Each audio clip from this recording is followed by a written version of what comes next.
Director Ryan রাফির cinema আমি follow করি। তার সিনেমা আসলে একটা এক্সাইটমেন্ট থাকে তার সিনেমা দেখার। তো রায়ান রাফির এই ডিসেম্বরে দুটো সিনেমা আসছে। একটা হচ্ছে অমীমাংসিত, এটা সিনেমা নাকি সিরিজ আমি এখনও ডাউটের মধ্যে রয়েছি। তবে এই সিনেমাটা কিন্তু অনেকবার ডিলে হয়েছে, সেন্সর বোর্ড থেকে ছাড়পত্র পায়নি। অমীমাংসিত, যেটা একটা সত্য ঘটনা অবলম্বনেই বানানো। তো যাক, ফাইনালি রিলিজ করছে এই ডিসেম্বরের কোনো একটা ডেটে রিলিজ করবে, আমারও ঠিক জানা নেই। এবং সেকেন্ড হচ্ছে নূর বলে একটা সিনেমা আসছে, যেখানে মুখ্য চরিত্রে আরিফিন শুভ এবং ঐশ্রী রয়েছে। তো নূর সিনেমার ট্রেলার চলে এসছে, কেমন হলো ট্রেলারটা সেটা নিয়ে কথা বলবো। তো ট্রেলার লেভেলে যেটুকু গল্প আমরা দেখতে পাচ্ছি, বেসিক একটা গল্প রয়েছে। একটা ছেলে, আরিফিন শুভর যে ক্যারেক্টারটা, তার ক্যারেক্টারটারই হয়তো নাম থাকবে নূর এই সিনেমাতে। তো এই নূর ক্যারেক্টারটা ঐশ্রীর যে ক্যারেক্টার রয়েছে তাকে খুব ভালোবাসে, মানে একদম জি জান ঢেলে দেয়, পাগলের মতো ভালোবাসে।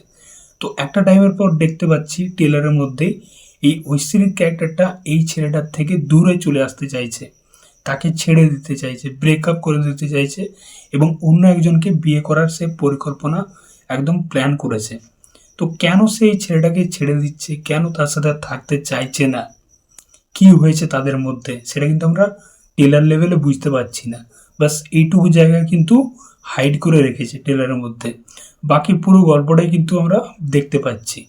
যেরকম এই ছেলেটা তারপর পুরো পাগলা হয়ে যাচ্ছে মেয়েটার জন্য, একদম পুরো মানে ধনুষের একদম 13 মেয়ের মতো কেস। তো তারপর দেখতে পাচ্ছি একটা সিনে যেখানে ওই পোস্টারটা বেরিয়েছিল, পুরো একদম চুলমুল নাড়া করে একদম খ্যাপা পাগলা হয়ে বসে আছে। তো এটা প্রায় 90% সিনেমার কিন্তু টেমপ্লেট। একটা ছেলে একটা মেয়েকে পাগলের মতো ভালোবাসে, মেয়েটা ছেলেটাকে ছেড়ে দেবে, ছেলেটা পাগলের মতো একটা ক্যারেক্টারে পরিণত হয়ে যাবে। এটা একটা নর্মাল টেমপ্লেট। তো এই সিনেমার গল্পটাও কিন্তু নর্মাল টেমপ্লেটেরই গল্প হতে চলেছে। এবার রায় রফি সিনেমাতে কিছু টুইস্ট অ্যান্ড টার্ন থাকে, তো সেটাই দেখার যে আর কি টুইস্ট থাকতে চলেছে, কারণ টেরার লেভেলে অনেক কিছু বলে দেওয়া হয়েছে।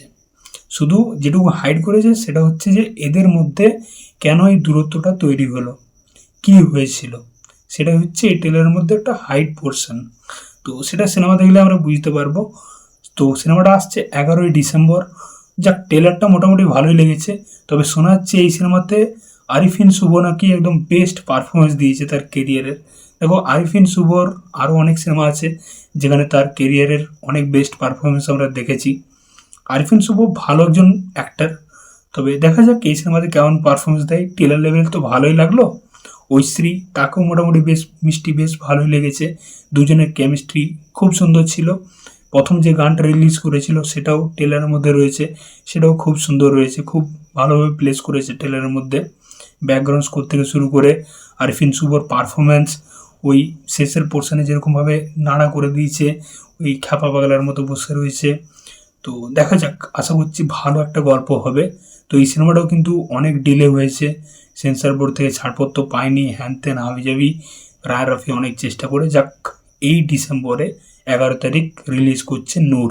দেখা যাক আরিফিন শুভ, ঐশ্রী তাদের একসঙ্গে কেমন লাগে, সিনেমাটা কেমন হয় সেটাই দেখার।